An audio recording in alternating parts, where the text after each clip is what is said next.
Getting a cirrhosis diagnosis can be, well, it's a lot to take in. And then trying to figure out what you're supposed to eat on top of everything else, it can feel totally overwhelming. But it really doesn't have to be. We're going to break it all down with some clear, practical steps you can use to really take charge of your nutrition and support your liver. All right, so here's our game plan. First, we're going to unpack the why, the hidden nutrition challenge that comes with cirrhosis. Then, we'll get right into the foundational rules of what to eat. After that, we'll tackle the big one, protein. We'll also see why when you eat is a game changer. And finally, we'll look at the big picture beyond just the food on your plate. So, first things first, why all the fuss about food when it comes to cirrhosis? Well, it's because your body is up against a really unique and, frankly, often overlooked nutritional battle. Just look at this number. It's pretty staggering, right? Up to half of everyone with cirrhosis is also dealing with malnutrition. And this isn't some minor side effect. It's a major complication that has a direct impact on how you feel and your overall health. Now, what's so important to get is that malnutrition here isn't just about not getting enough calories. It's much deeper than that. Your body gets stuck in what's called a catabolic state. Basically, it's a constant state of emergency where your body has to break down its own muscle just to get the fuel it needs to function. Think of it like this. A healthy liver is like a fully stocked pantry. It stores energy, called glycogen, that your body can dip into whenever it needs it.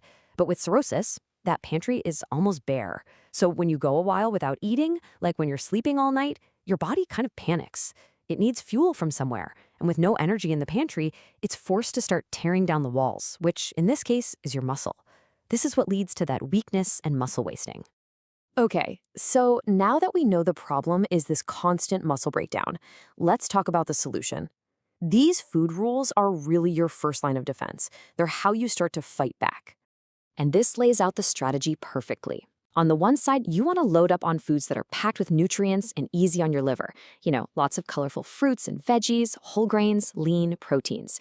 But on the other side, you've got to limit, or in some cases, completely cut out the stuff that adds more stress. And yeah, when it comes to alcohol, that's a hard stop. It's absolutely non-negotiable. And this is a really, really crucial point, straight from the Mayo Clinic. It's so tempting to look for a quick fix, like an herbal supplement that promises to help your liver. Things like milk thistle come up all the time. But the truth is, there's just no good evidence they work for cirrhosis. And even worse, some can actually do more damage. So please, talk to your doctor before taking anything.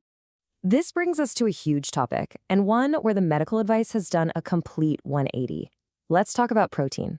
Since we know the body is literally eating its own muscle, protein is our #1 tool to fight back and rebuild that strength. You see, for years, doctors were afraid that eating protein could make a brain-related complication of cirrhosis worse. But we now know that was a myth. It was just wrong. In fact, cutting back on protein actually starves the body and makes the muscle loss even worse.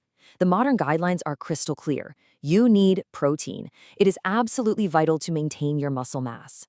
So how much are we talking about? Well, the guidelines give us a pretty specific target, about 1.2 to 1.5 grams of protein for every kilogram of your ideal body weight. So, for example, if your ideal weight is around 154 pounds, that's 70 kilos, you'd be aiming for somewhere between 84 and 105 grams of protein every day. This is where a registered dietitian becomes your best friend. They can help you nail down your personal target. But it's not just about how much protein you get.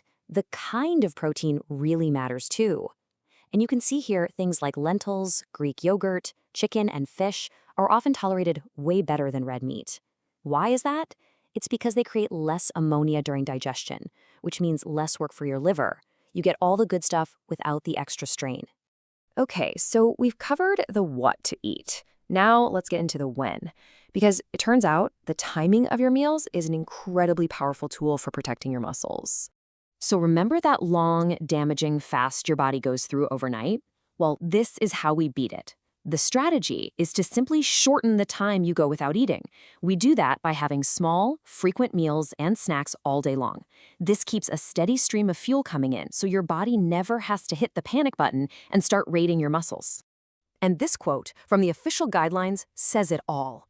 That snack before you go to sleep, it's not an indulgence, it is medicine. It is arguably the single most important meal of the day because it's the fuel that carries your body through the night and actively prevents that muscle breakdown while you sleep. Now, while we're talking about daily habits, there's another number to keep on your radar: sodium. You want to aim for less than 2,000 milligrams, or 2 grams a day, to help manage fluid retention. But, and this is a really big but, if cutting salt that low totally kills your appetite and you stop eating, you have to talk to your doctor, because avoiding malnutrition is always the #1 priority. All right, for our last section, let's zoom out, because managing this is about so much more than just what's on your plate. It's about your whole approach to wellness. This is a question I hear all the time.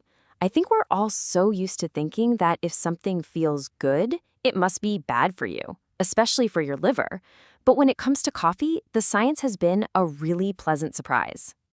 Yep, good news. It turns out that a whole bunch of studies suggest that drinking a moderate amount of coffee might actually be protective. The compounds in it seem to have an anti-scarring effect on the liver. Now, of course, you should always talk to your own doctor about this, but for a lot of people, this is a very welcome piece of information. And maybe the most important thing to remember is that you are not in this alone. This is a team sport. You've got your liver specialists, your nurses, your pharmacist, but the key player you absolutely want on your team is a registered dietitian. They're the expert who can take all of this information and help you build a real-world plan that you can actually stick to. So let's end on this thought. Nutrition with cirrhosis isn't about what you can't have. It's not about deprivation. It's about empowerment. Every single meal, every snack you have is a chance to actively fight back, to rebuild your strength, and to improve your quality of life. What's on your plate can be one of the most powerful tools you have.